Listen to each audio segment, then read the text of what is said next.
Today, I'm going to explain a German-American psychological thriller mystery film called Flightplan. Spoilers ahead. Watch out and take care.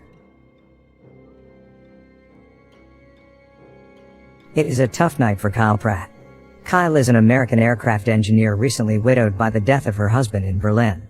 She has to take her husband's body on a flight to the US with her 4-year-old daughter, Julia. To help her with her anxiety, Kyle takes pills as prescribed by her doctor. The next morning, it is snowing outside. A taxi is waiting for them to take them to the airport. While at the airport, Kyle loses Julia. She panics. She sees strangers, couples, foreigners, adults. But nobody kid-sized. She turns again. There's Julia, over by a sundry stand. With an angry tone, she advises her not to wander around without her permission. Kyle and Julia will soon board a plane that Kyle helped design. They are the first to enter the cabin. Julia looks out her window. Then she steams that window up with her breath and draws a little heart in the steam with her finger, a tiny, clumsy heart. Then Kyle takes a nap. Awakening from her nap, she realizes that Julia has disappeared from her seat. Kyle tries to ask other passengers, but none of the passengers recall seeing her. A flight attendant suggests that Julia might be playing with children of her age. Kyle walks down the aisle, trying to find her, but still no sign of Julia. Kyle continues to look around with an unease that's beginning to grow. She rechecks their row, where they'd fallen asleep. She looks under that blanket and finds the one-armed bear. But no Julia. That's weird. Julia wouldn't go anywhere without her bear. Then she contacts a flight attendant, Stephanie, to help her find Julia. Stephanie agrees to help her and makes an announcement of a missing child. A moment later, however, to her surprise, Stephanie tells her there is no record of her daughter boarding the flight. Kyle is confused. She is very sure her daughter was there with her, so she tries to prove it by showing her boarding pass. However, Kyle is unable to find Julia's boarding pass. And she also finds that her daughter's backpack is missing from the overhead bin, which is impossible because Julia couldn't have reached up here by herself. She's not tall enough. Seeing this situation, a Sky Marshal, Jean Carson, begins to monitor her while she's searching for her daughter. Kyle demands to see the captain, Marcus Rich, to get him involved in the search for her daughter. Hearing that there's no record of her daughter boarding the flight, the captain asks if Kyle is under any medication right now. Kyle says that she was taking sleeping pills to help her with anxiety due to her husband's death. Kyle further reveals that her husband died falling from their roof 6 days ago, which she refuses to believe was suicide. The captain and the other crew members suspect that Kyle has become unhinged by her husband's death and has imagined bringing her daughter aboard. Kyle insists on looking for Julia from nose to tail. Captain Rich reluctantly agrees and orders the crew members to do a thorough search. The lights in the cabin are turned on. An announcement is made to all passengers not to leave their seats. Stephanie goes down to the avionics section, looking around, but still no 4-year-old girls. While Pratt is busy searching, she sees an Egyptian. She confronts him as she recognizes him from somewhere. She tries to remember, but her brain's too scrambled right now. Kyle then asks the captain to look for Julia in the cargo hold. Captain Rich doesn't allow that, and angrily states that there are hundreds of passengers on this flight who are not receiving any attention at the moment because all flight attendants are busy conducting a search for a child that none of them believe was ever on board. Kyle doesn't take it well. She then runs to the Egyptian. She accuses the man of kidnapping her daughter, as she now remembers that she saw him last night, staring into her daughter's bedroom. The man is annoyed at being accused. Then, he shows proof of receipt of the hotel where he lived, which is nowhere near her apartment. Then, chaos ensues. Kyle forces the man to confess. They fight. Carson, who is fed up with her behavior, states that her husband's death makes more sense now. A couple of hours with her, and even he is ready to jump. Not long after, Captain Marcus receives a wire from the hospital in Berlin that says Julia was with her father when he fell off the roof and also died of internal injuries. Now, the crew believes she is delusional. Kyle furiously denies it. She is very sure that Julia is still alive and still on the plane.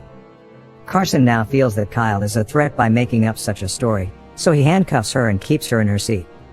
A therapist, Lisa, approaches and tries to console her, causing Kyle to doubt her own sanity. She now begins to accept her daughter's death. However, she then notices that a heart Julia had drawn earlier on the window next to her seat is real. Kyle becomes increasingly convinced that something weird is going on. She then convinces the therapist to let her use the bathroom. Instead of doing so, She climbs into the upper compartment and sabotages the aircraft's electronics, deploying the oxygen masks and interrupting lighting. All passengers and crew start to panic, but Carson realizes that Kyle is the one behind this. She uses the chaos to take a dumbwaiter to the lower freight deck. She finds her husband's casket there. She unlocks David's casket, suspecting Julia is inside, but finds only her husband's body. And nothing else. Carson finds her, puts her in handcuffs, and escorts her back, announcing that the flight is making an emergency stopover at Goose Bay Airport, where she will be taken into custody. As she's escorted to her seat, one of the passengers begins to applaud. The applause spreads, filling the deck. Some others are staring at her, including the Egyptian. Kyle reaches the back row, where she stops and sits there. Kyle makes a final plea to Carson that she needs to search the plane upon landing. Carson considers for a moment, then decides to speak to the captain. However, instead of speaking to the captain, he sneaks down to the freight deck. There, he removes 2 explosives and a detonator concealed in David's casket. He then climbs down to the avionics section and attaches the explosives to the side of the platform, revealing Julia, who is sleeping.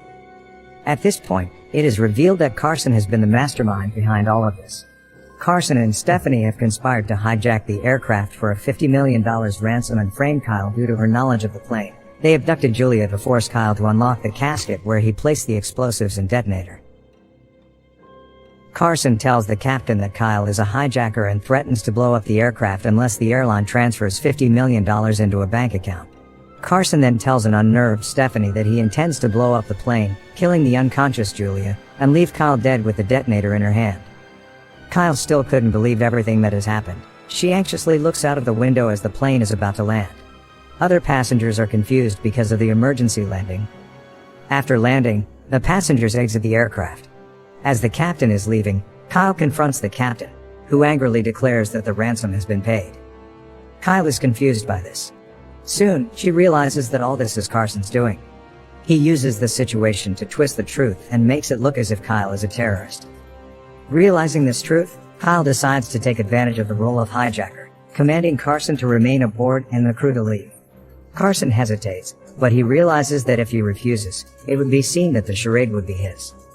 As soon as the plane's door closes, Kyle knocks Carson unconscious with a fire extinguisher, handcuffs him to a rail, and takes the detonator from his pocket. Stephanie comes out of hiding. Carson regains consciousness. He chases after Kyle, shooting until she locks herself in the cockpit. She opens a hatch door to the plane's attic and throws out a binder to fool it. Carson hears the upstairs thud and leaves. Kyle exits and encounters a guilt-ridden Stephanie. She punches her, who panics and immediately flees the plane. Kyle continues to look for her daughter to the avionics, and she finds Julia there, unconscious. She immediately hugs her and carries her. Carson soon follows, and while searching, reveals that he murdered her husband to smuggle the explosives inside his casket, knowing that it would not be scanned at the checkpoint. Kyle immediately carries Julia into the aircraft's non-combustible hold, with the detonator in hand. Carson shoots at her as she closes the door.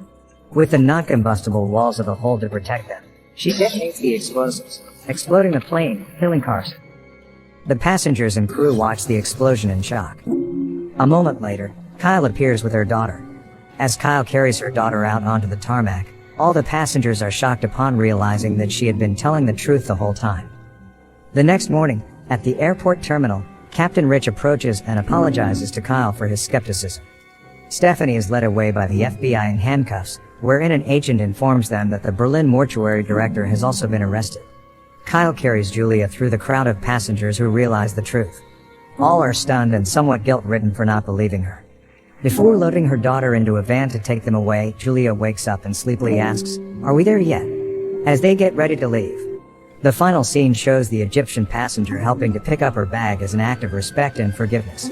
That's the ending of the movie Flightplan. Subscribe for more videos like this, turn on notifications,